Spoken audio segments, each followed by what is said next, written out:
Alright, hello everybody out there in YouTube land. This will be my second video, and I first off just wanted to thank everybody who commented and subscribed to me with only one pathetic video to my name, and I hope I don't disappoint with this one. Basically, it's my day off. I went vinyl shopping.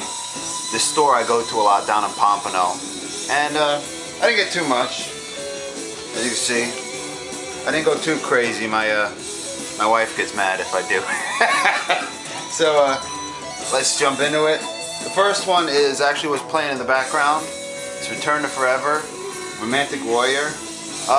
Basically their best-selling and most famous record, I guess, that's the one everybody knows. A lot more rock-oriented than some of their other releases, but you hear it if I shut up.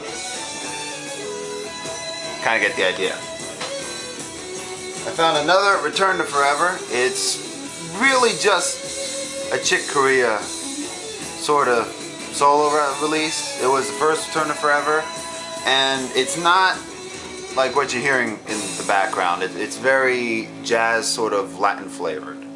I still like it, but not what everybody would know. I found yet another Chick Corea, Friends. This is a later release after Return to Forever broke up. What's there to say? I mean, it's Chick Corea. I mean, you know, you'd think looking at it, it would be kind of child's play, but no, it's straight up. Going along with more of the Chick Corea and the Return to Forever, I found two Stanley Clarks. What's this one? Rocks, Pebbles, and Sand.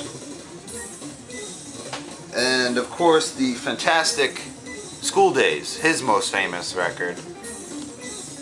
Very beautiful record. A lot of charming pieces on it, I guess you could say. Both of them only $1 too. Yeah, still see the price tag on there.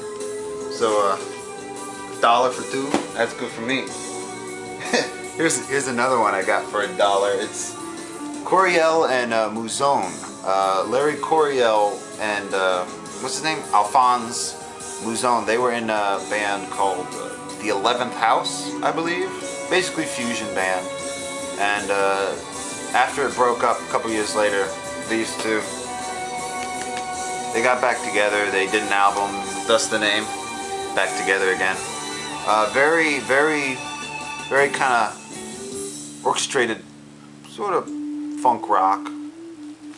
Quite enjoyable. I didn't even know that one existed. Here's one, the Griffith Park collection. It's basically like a Return to Forever record, way after the fact. I mean, you have Lenny White on it, you have Chick Corea and Stanley Clark on it, then you have Joe Henderson and the fantastic Freddie Hubbard, if you see there. I only listened to one side of this one, but does not let me down. Alright, these few, I was very happy with myself. They ended up having a couple Eric Dollfie releases, who's probably my favorite jazz reed player. He played flute and what was it? Alto tenor sax and the bass clarinet. But I got this one, which is Caribe. It's reissue, but it was his first actual solo release he did. Very Latin flavored, like you'd expect from the name. This one is Vintage Dollfie.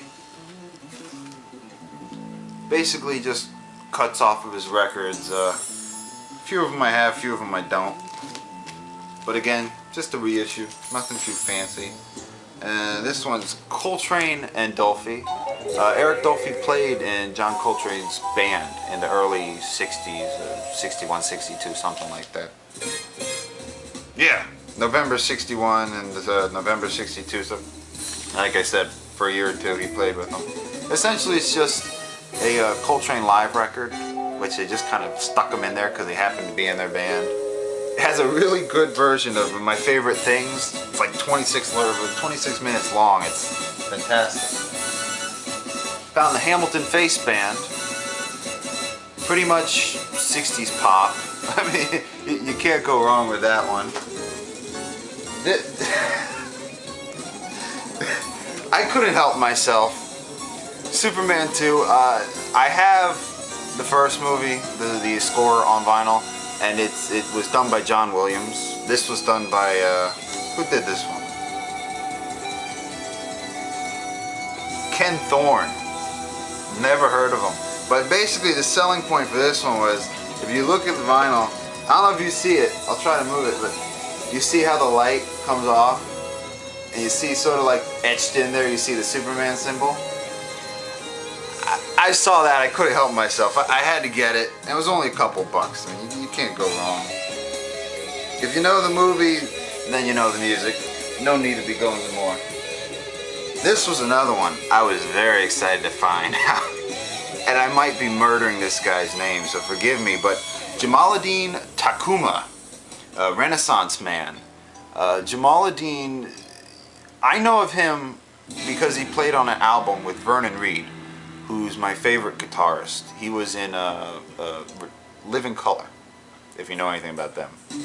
And he did some solo work, which I think is much better, but I won't get into that. Essentially, he played with him where I know him from, but he also played in Ornette Coleman's Primetime Band. And this is basically like a free jazz funk record. It's utterly fantastic. And it really blew me away to listen to this.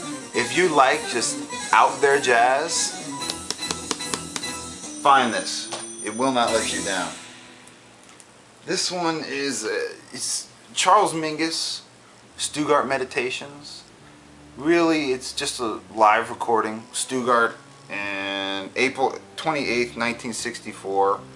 But I mean, you know, again, Cliff Jordan's on it, Eric Dollfie's on it playing, so I figured you can't go wrong, you know. Charles Mingus, you can never go wrong. The recording, not the best. Basically sounds like it was, you know, recorded in a big hall, and that's about it. But still, very enjoyable to listen to. These last two are just two Nilsson records I found, which I didn't have. Big Nilsson fan. I'm two away from having his entire collection, and these two helped. We have Sandman, which not one of his better recordings. It was one of his later recordings. Basically, he wasn't selling very well, and RCA got into it and told him to do this and that, and it basically, the record suffered because of that. There are some good points, don't get me wrong, and I love Harry Nilsson, so I like the record, but like I said, it's just not one of his best. And this one is Harry Nilsson Pussycats, who, of course, as you can see right up there, John Lennon actually produced it. And this record, it wasn't good. It's another one that just, it had all the right ingredients. You know, John Lennon on it, you know, Harry Nilsson, but it just, his voice, he ended up rupturing a vocal cord recording the record, and because of that his voice suffered a lot. You know, we weren't getting any of those, you know, real high, real low, you know, just range that he used to have, and it was very crystal clear vocals. Instead it was this raspy screaming a lot of the time, and in order to hide his voice, I think the production of the record became very gritty and very dirty.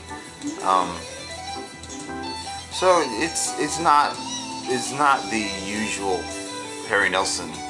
However, with that said, there are still some very good points on this. You have Mucho Mungo Mount Elga, which is a Lennon Harry Nilsson song, which they kind of combined the two together, which is very pretty. I like that song.